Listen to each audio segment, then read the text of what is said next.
Well, I think the glory days of legacy media are just that.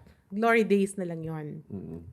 Hindi na babalik yung panahon na ang kapal-kapal ng dyaryo dahil ang daming advertisements. Yeah. Or ang daming classified ads, no? So, ngayon nga, it's, di ba, ang laging joke sa dyaryo, print is dead. Yeah.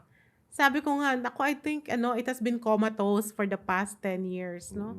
It's not dead, but it's dying. It's just waiting to die. And ang pinag-uusapan pa natin, mainstream na malalaki. Mas lalo na siguro yung community newspapers natin. Yeah, ikaw nakikita mo yun bilang... Of course, as with PPI, no? PPI. Since Philippine Press Institute, we have about 60 members na mga community newspapers. Hirap talaga. Hirap na hirap.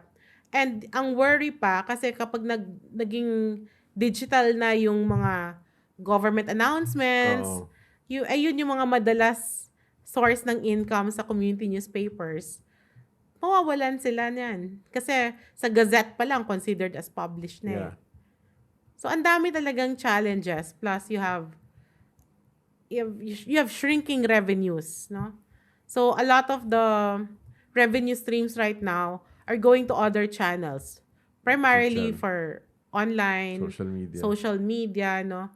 Even nung elections, I think, sino ba yung naglabas ng datos kung gaano kalaki? Parang hindi rin ganun kalaki yung binuhos na ad sa TV, for example. Nakaambag ba sa shrinking business models ng legacy media or traditional media yung pagbaba din ng public trust? Oo naman. Tingin ko, dun din yun. Kasama yun. It's kumbaga lahat factors yan that contributed to this kind of challenges that we're facing now. So, bumaba yung public trust mo, so definitely bababa yung readership, yung subscribers mo. And I think itong pandemic, post-pandemic, na-realize din ng maraming PRs na mas kailangan sila ngayon ng media kaysa kailangan nila ang media. Yeah. On one hand. I've noticed that because there are a lot of PRs who would, for example, ask for advertorials. Okay lang naman yung advertorials, basta may trigger lang, no, na this is a paid ad or this is an ADVT. Pero ngayon, minsan ang hinihingi nila organic na itsura. And may mga dyaryo na minsan kailangan pagbigyan yun kasi sayang yung advertisement. Yeah.